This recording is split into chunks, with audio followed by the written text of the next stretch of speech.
제1장. 젖자는 여자 수키. 간밤에 내린 눈이 마을을 뒤덮었다. 이쯤 되면 눈이 곧 폭력이다. 순백의 폭력.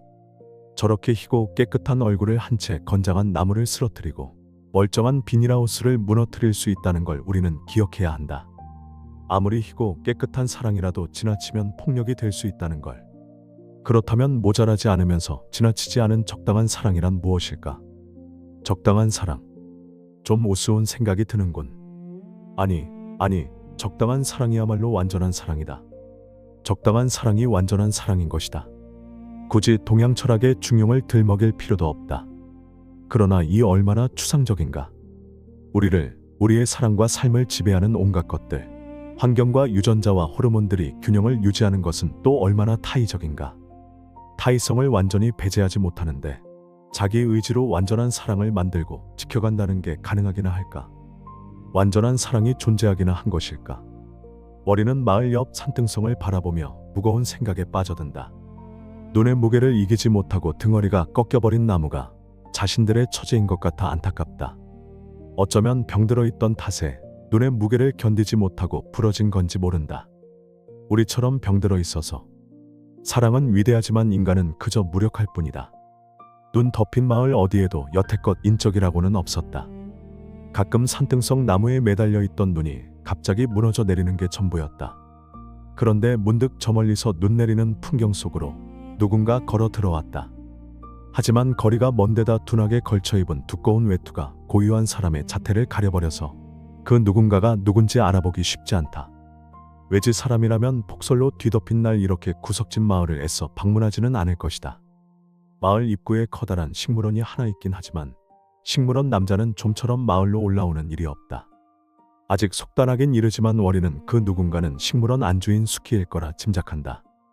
타지에서 억척스러움 하나로 자수성가한 수키 내외는 월인과 청강 부부보다 2회 앞서 호수가 내려다 보이는 이 마을로 이주해왔다. 그리고 여전히 새벽에 일어나 수시로 남의 목장을 돌며 젖자는 일을 한다. 목장을 돌며 젖을 짜는 일은 수키 부부가 천직으로 알고 오래 해온 일이다. 그래서 수키는 세상은 넓고 할 일은 많다고 틈날 때마다 강조하는 것이다.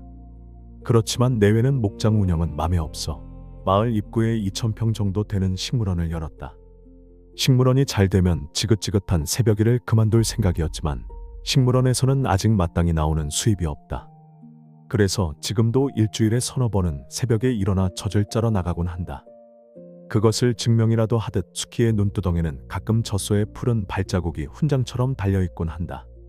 그러나 수키의 강력한 주장에도 불구하고 마을 사람들은 그것이 젖소의 행패가 아니라 남편이 휘두른 주먹일지 모른다며 은밀하게 숙덕공론을 펼치기도 한다.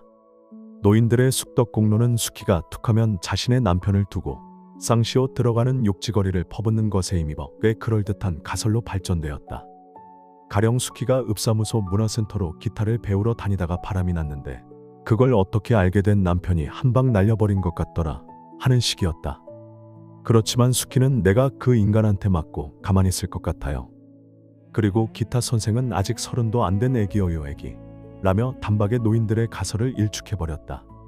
기타 선생의 얼굴을 한 번도 본 적 없는 노인들의 상상력이 여지없이 깨져버리는 것은 당연하다. 수키가 제 아무리 날고 긴다고 해도 젖소 비린내 나는 아주머니인데 30도 안 된 총각하고 바람을 피울 수야 없지 않겠느냐 하는 쪽으로 마을 노인들의 중론이 슬그머니 기우는 것이다. 그러나 일방적으로 자신의 주장만 늘어놓는데 일가견이 있는 이장 마누라에 의해 침몰 직전의 가설은 구조되기도 한다. 30도 안 된 총각이 무슨 기타 선생질이냐. 그것은 새빨간 거짓말이다. 내가 아는데 문화센터 선생들은 젊어도 40대 후반이다 라고 하는 이장 마누라의 주장이 급 설득력을 얻는 것이다. 기타 선생이 아니라 함께 기타를 배우는 읍내 형제농약사 김씨하고 바람난 것 아니냐.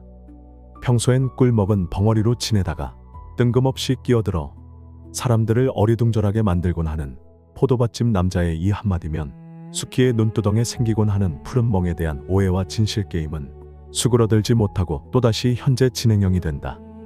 그러니까 이 마을에서 수키에 대한 오해와 진실 게임은 여전히 진행 중이다. 안팡스런 수키도 뜯어보면 나름대로 귀여운 구석이 있다. 게다가 푼수탱이라는 부정적 측면에도 불구하고 손재주가 좋고 친화력이 뛰어난 편이다. 남편 흉을 보다가도 남편이 출연하면 언제 그랬냐 싶게 요조숙녀로 돌변하는 것도 수키의 재주 중 하나다.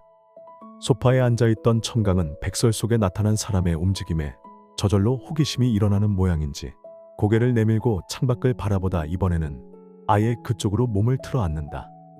그림처럼 고요하고 적적한 풍경 속에 나타난 움직임은 나뭇가지에 매달려 있다 무너져 내리는 눈이든 눈밭을 헤치고 올라오는 사람이든 시선을 끌 만한 사건이다. 수키 씨라고 마을 입구에 있는 야생화농원에 살아요. 틈이 날 때마다 청강 씨가 그 식물원에 놀러 가곤 했어요. 언덕을 지나 근처 황토 기와집에 이르러서야 비로소 월이는 수키를 알아보고 청강에게 알려준다. 청강은 무슨 말을 하느냐는 듯 월인을 힐끔 쳐다보고 호기심을 가차없이 지워버린다. 그리고 다시 몸을 틀어 수키를 외면하고 앉는다. 하지만 오래가지 못하고 다시 창밖으로 얼굴을 돌린다. 어느새 집 앞까지 온 수키는 청강을 향해 손을 흔들더니 불쑥 마당을 가로질러 다가온다. 청강이 1년 넘도록 입원해 있어도 병문안 한 번 온 적이 없는 수키다. 하지만 집 앞을 지나가면서까지 차마 모른 척할 수는 없었나 보다. 청강씨, 나야. 나 모르겠어? 크고 낡고 무거워 보이는 외투를 벗어 아무렇게나 던져놓은 수키가 청강 옆으로 다가앉는다. 외투 속에 껴입은 옷도 두꺼운 겨울 점퍼다. 그 속에도 털 스웨터를 껴입었는지 털실로 짠 목깃이 점퍼 위로 나와 있다. 바지도 누빈 소미불로 지은 듯 둔해 보인다. 어리둥절한 얼굴로 수키를 바라보던 청강은 슬그머니 옆으로 물러앉는다. 낯선 사람을 바라보는 청강의 얼굴엔 어찌할 수 없는 외로움과 고통이 고밀도로 스며든다. 하지만 그걸 수키는 느끼지 못하는 건지 아니면 위로하기 위해서 그런 건지 마냥 즐거운 얼굴이다. 손이 참 예쁘다. 어쩌면 이렇게 부드럽고 고울까? 애기 손 같다. 잡고 있어도 되지? 수키가 말하고 있는데 갑작스럽게 청강의 눈가에 물기가 차오른다. 조금 전까지 보이던 경계심은 온데간데 없다. 언제 뒤집힐지 모르고 언제 돌변할지 모르는 변화무쌍한 청강의 감성이다. 왜 그런 얼굴이야? 내 손이 너무 차가워서 그래. 나는 따뜻하고 좋은데. 그러면서도 수키는 심술궂게 청강의 손을 놓아주지 않는다. 손이 불쌍해요. 눈물이 청강의 볼을 타고 흘러내린다. 괜찮아. 밖에 있다가 와서 그래. 청강씨, 마음 고운 건 여전하네. 수키는 휴지를 뽑아 청강의 눈물을 닦아준다. 얼마나 다행이에요. 어떤 사람들은 치매 걸리면 욕하고 부수고 거칠게 굴어 감당하기 힘들대요. 월인이 내민 찻잔을 받아든 수키가 수다스럽게 내뱉는다. 청강 씨는 그냥 사람을 기억 못하는 것뿐입니다. 월인은 수키가 청강을 치매 환자 취급하는 것 같아 왠지 불쾌하고 거북하다. 알아요. 제 말은 청강씨가 이만하길 다행이라는 뜻이에요. 예쁜 얼굴도 그대로고 몸매도 예전처럼 늘씬하고 아니 그전보다 더 날씬하고 어려 보이는 것 같아요. 청강씨처럼 예뻐질 수만 있다면 치매라도 걸리고 싶어요. 호호호. 수키는 자기 농담이 재밌다는 듯 웃어젖힌다. 월인은 불쾌한 기색을 감추고 억지 웃음을 머금는다. 전 21살이에요. 혼잣말로 중얼거리는 청강이다. 맞아. 얼굴을 보나 몸매를 보나 21살이야. 청강씨는 수키가 능글능글 웃는다. 청강 씨는 사람을 못 알아보는 것만 빼면 다른 건 다 정상입니다. 수키가 숫째 청강을 정신지체야 취급하는 것 같아 월이는 화가 나지만 겉으로는 태연한 척 목소리를 낮춘다. 사람을 못 알아보는 건 치매하고 똑같은 거예요. 젊든 늙든 치매가 오면 부모 형제도 몰라보고 날뛰잖아요. 조심성 없이 막무가내로 짓거려대는 수키다. 입을 열었다가는 폭발하고 말 것 같아서 월이는 입을 꾹 다문다. 그러나 입가가 어색하게 일그러지는 것은 어쩔 수 없다. 청강씨, 모가차 담근 거 생각나? 차를 한 입 삼키고 나서 청강의 손등을 토닥이는 수키다. 청강은 미간을 찌푸린다. 나하고 청주 육거리 시장에 가서 사온 모가로 담갔잖아. 청강씨가 모가 향이 좋다고 한 바구니 사기에 내가 기왕 산 거 모가차 담그라고 담는 법을 가르쳐줬었어. 수키는 청강의 눈을 빤히 들여다본다. 그날 흑설탕도 사고 그랬는데 청강씨가 청주 육거리 시장 구경하고 싶다고 해서 내가 데려갔었잖아. 기억 안 나? 호박죽도 사 먹었어. 죽집에 사람이 많았잖아. 수키는 생각나는 대로 이것저것 떠올려보지만 청강의 얼굴은 점점 어두워질 뿐이다. 우리 눈 녹으면 육거리 시장에 호박죽 먹으러 갈까? 그런데 다니다 보면 정신이 돌아올 수도 있잖아. 집에 가고 싶어요. 수키의 출연에 깜박 잊고 있다가 갑자기 생각난 것처럼 청강의 목소리는 간절하다. 집? 네. 여기가 천강씨 집이잖아. 수키의 말에 청강은 불안하게 사방을 둘러본다. 금방이라도 울음을 터뜨릴 것 같다. 이분이 누구야? 수키는 마을 사람들에게 들은 걸 확인이라도 하려는 듯 머리를 가리키며 묻는다. 아무것도 기억 못한데 천치가 되었다고 하던데 마을 사람들이 청강을 두고 쑥덕거리는 걸 익히 들어온 수키다. 모르는 사람이에요. 천강씨 남편이야. 아니에요. 음식 배달 온 아저씨예요. 청강의 목소리는 조금 전과 달리 완강하다. 수키는 무슨 말인지 몰라 묻는 얼굴로 월인을 바라본다. 병원에 있을 때 제가 음식 배달원 노릇을 했어요. 월인은 쓴웃음을 짓는다. 청강이 아직도 자신을 음식 배달 온 아저씨로 여기고 있으리라고는 생각 못했다. 어쩌면 무의식 중에 툭 튀어나온 말일지 모른다. 사고 후 며칠 만에 가까스로 깨어난 청강은 오직 본능적으로 먹을 것을 달라고 소리 지르고 애원했다. 당시 청강은 오로지 식탐만 남은 짐승이었다. 너무 많이 먹어서 배가 산처럼 부풀어 올랐는데도 끝없이 먹을 것을 달라며 떼를 썼다. 한 달이 채 지나지 않아 청강의 배는 급격하게 부풀어 올랐다. 환자복으로 가려도 청강의 배는 영락없이 임산부 같았다. 사람들이 정신도 없는 여자를 임신시켰다며 병간하는 월인을 두고 수군거릴 정도였다. 하지만 그때까지만 해도 아직 청강이 월인을 타인 취급하지 않았다. 청강은 딴청을 부리면서도 월인이 하는 대로 몸을 맡겼다. 속옷을 갈아입혀주거나 목욕을 시켜줘도 마찬가지였다. 그러던 어느 날 갑자기 청강은 월인의 손길을 거부하기 시작했다. 마치 새로운 의식이 청강의 안에 생겨난 것 같았다. 월인이 씻겨주는 것도 싫다 하고 옷도 혼자 입겠다며 사춘기 아이처럼 굴었다. 그뿐이 아니었다. 월인이 청강의 볼에 가볍게 입을 맞추었을 뿐인데 청강은 바락바락 괴성을 질러댔다. 곁에 있던 장모나 소리를 듣고 달려온 의사, 간호사, 옆 침대의 간병인들 너나 할 것 없이 나서서 월인이 남편이라고 설명해주고 달래도 아무런 소용이 없었다. 월인은 청강의 몸 구석구석을 씻겨준 것 때문일지 모른다는 생각이 들었다. 사고 전에도 종종 청강의 몸을 씻겨주었기 때문에 별다른 죄책감은 없었지만 기억은 돌아오지 않은 채 자의식만 겨우 회복된 청강으로선 수치스러웠을 수 있겠다 싶었다. 어쩌면 소녀 시절의 의식만이 깨어난 것일 수도 있었다. 다행인 것은 그날 이후 청강의 과도한 식욕이 잦아들었다. 차츰 배가 들어가고 몸매도 예전처럼 날씬해졌다. 장모는 대학 시절로 돌아간 것 같다고도 했다. 아닌 게 아니라 사고 전에 비해 어려 보이는 게 사실이었다. 월인은 어떻게든 청강의 환심을 사보려고 애를 썼다. 그러나 청강은 좀처럼 월인이 다가오는 것을 허용하지 않았다. 때문에 간병하는 게 쉽지 않아서 장모가 대신해야 했다. 청강은 장모의 애처로움이나 애정이 담긴 손길조차 본청만청 무심하기 짝이 없었다. 그러던 어느 날이었다. 우연히 청강이 음식 배달 온 아저씨에게 유독 우호적이라는 걸 알게 되었다. 식욕이 정상으로 돌아왔는데도 그랬다. 월인은 청강이 좋아하는 프라이드 치킨이나 김치찌개, 비빔밥 따위를 사들고 음식 배달 온 것처럼 가장했다. 다행히 청강은 더는 월인을 내쫓지 않았다. 부부이면서 타인으로 살아야만 하는 운명은 그때부터 시작되었다. 너무했다. 음식 배달 온 아저씨가 왜 여기 있겠어? 자세한 내용을 모르면서도 수키는 더 캐묻지 않는다. 월인으로서는 다행스러운 일이다. 두 분이 다정하게 손잡고 산책하는 걸 보면 얼마나 부러웠는지 몰라요. 수키는 생각난 듯 말을 이어간다. 제 남편은 어쩌다 손만 닿아도 질색팔색이니까요. 왜 여자도 때가 있잖아요. 남자만 발전기가 있는 거 아니에요. 여자도 그런 거 있어요. 그럴 땐 꼴 보기 싫은 남편이라도 바라게 되거든요. 바로 그럴 때 어쩌다 손이라도 스치면 나를 무슨 벌레라도 되는 것처럼 지랄이라니까요. 저는 발정나면 내가 밀어내든 말든 강제로 해치우면서 다행히 그렇게 해서 생긴 우리 아이들은 다 잘 컸어요. 우린 사지육신이 멀쩡한데도 저 따로 나 따로거든요. 잠자리 같은 거 안 한 지 몇 년째인지 몰라요. 어쩌다 발정나면 달려드는 게 전부인데 그게 어디 잠자리라고 할 수 있어요. 발정난 짐승한테 물린 거죠.